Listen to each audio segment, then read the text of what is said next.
அனைவருக்கும் வணக்கம். டிஎன்பிசி வந்து சிலபஸை சேஞ்ச் பண்ணிட்டாங்க. ஓகேங்களா? இதோட அந்த சிலபஸை பேஸ் பண்ணி தான் எக்ஸாமில் கொஸ்டின்லாம் கேட்க போகிறாங்க. அதை பேஸ் பண்ணி நம்ம வீடியோஸ்லாம் பார்த்துட்ருக்கோம். இதுவரை முடித்த வீடியோ அனைத்துமே கீழே டிஸ்கிரிப்ஷனில் கொடுத்துருப்போம். நீங்கள் போய் செக் பண்ணி பார்த்துக்கலாம். இந்த வீடியோவில் நம்ம அழகு 7 இலக்கியம் தமிழறிஞர்களும் தமிழ் தொண்டும் இந்த டாபிக் கொடுத்துருப்பாங்க. இதில் நம்ம வீரமாமுனிவரை பற்றி தான் பார்க்க போகிறோம். ஓகேங்களா?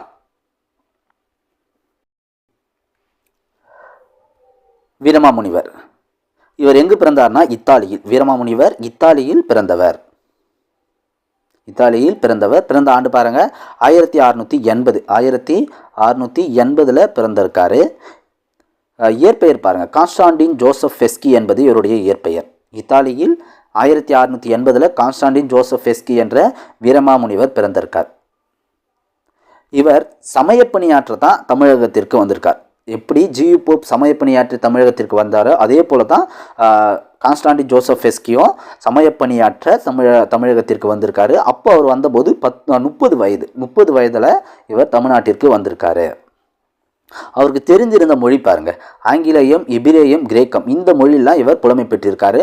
பின்பு தமிழ்நாட்டிற்கு வந்துட்டார்ல, வந்து அவர் கற்றறிந்த மொழிகள் பாருங்க தமிழ், வடமொழி, தெலுங்கு. தமிழ்நாட்டிற்கு வந்து இவர் கற்று அதில் அறிஞராகவும் விளங்கியிருக்காரு. ஓகேங்களா? ஃபஸ்ட்டு இவர் தன்னுக்கு சூட்டிக்கொண்ட பெயர் என்னன்னா தைரியநாதர். Constantine Joseph ஃபெஸ்கி. ஓகேங்களா? இதுதான் இவருடைய இயற்பெயர். ஆனால் அதை மாற்றி தைரியநாதர் என்று இவர் சூட்டி கொண்டிருக்காரு. இதை மறுபடியும் மாற்றியிருக்காரு. ஏன்னா இது வந்து தூய தமிழ் இல்லை. ஓகேங்களா? இது தூய தமிழ் இல்லை. இதில் வடமொழி கலப்பு இருப்பதால் இதனை தூய தமிழாக வீரமாமுனிவர் என்று இவர் மாற்றியிருக்காரு. தைரியம் என்பதற்கு வீரம் என்றும், நாதன் என்பது முனிவரையும் குறிக்கும். அதனால் வீரமாமுனிவர், தைரியநாதன் என்பதை தூய தமிழாக்கம் செய்து வீரமாமுனிவர் என்று இவர் மாற்றிக்கொண்டார். ஓகேங்களா?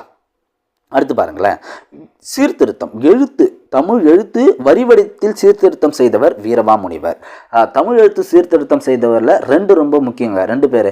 ஒன்று தந்தை பெரியார், இன்னொருத்தர் வீரமாமுனிவர். இவர் வந்து வரி வடிவத்தில் சீர்திருத்தம் செய்தவர். தமிழ் எழுத்து வரி வடிவத்தில் சீர்திருத்தம் செய்தவர். ஓகேங்களா?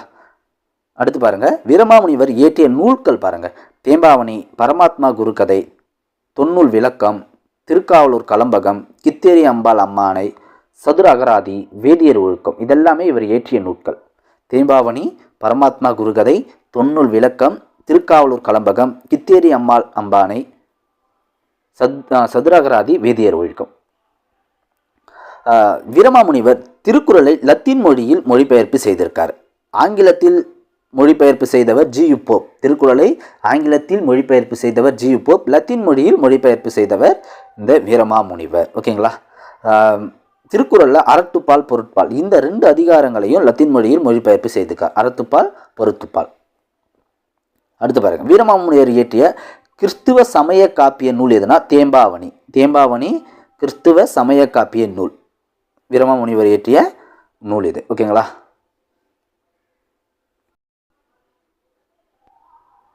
இங்கே பாருங்களேன், குட்டி தொல்காப்பியம் என்று கருதப்படும் வீரமாமுனிவர் நூல் எதுன்னு கேட்பாங்க. அது தொன்னூல் விளக்கம். குட்டி தொல்காப்பியம் என்று கருதப்படும் வீரமாமுனிவர் இயற்றிய நூல் தொன்னூல் விளக்கம்.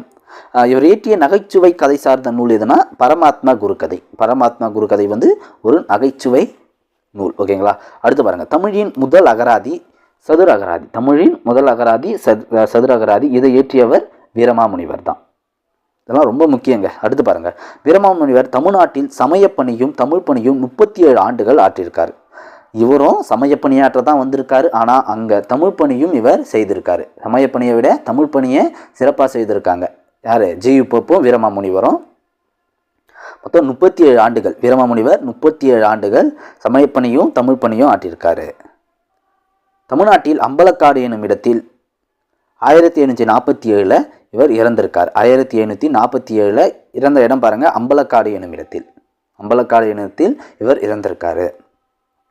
வீரமாமுனிவர் தமிழ் முனிவர்களுள் ஒருவராக விளங்குகிறார் என்று ராப்பி சேதுப்பிள்ளை பாராட்டுகிறார். வீரமாமுனிவர் தமிழ் முனிவர்களுள் ஒருவராக விளங்குகிறார் என்று ராப்பி சேதுப்பிள்ளை பாராட்டுகிறார். அடுத்து பாருங்க, சொல்லின் செல்வர் ராப்பி சேதுப்பிள்ளை இவர் என்ன சொல்றாரு பாருங்களேன், தேம்பாவணியும் காவலூர் கலம்பகமும் கதம்ப மாலையாக விளங்குதான்.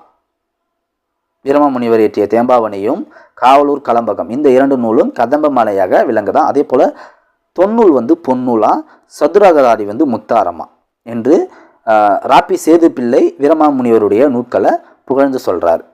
இதெல்லாம் நோட் பண்ணிக்கோங்க, ஏன்னா புக்ஸில் இருக்குது இதெல்லாம்.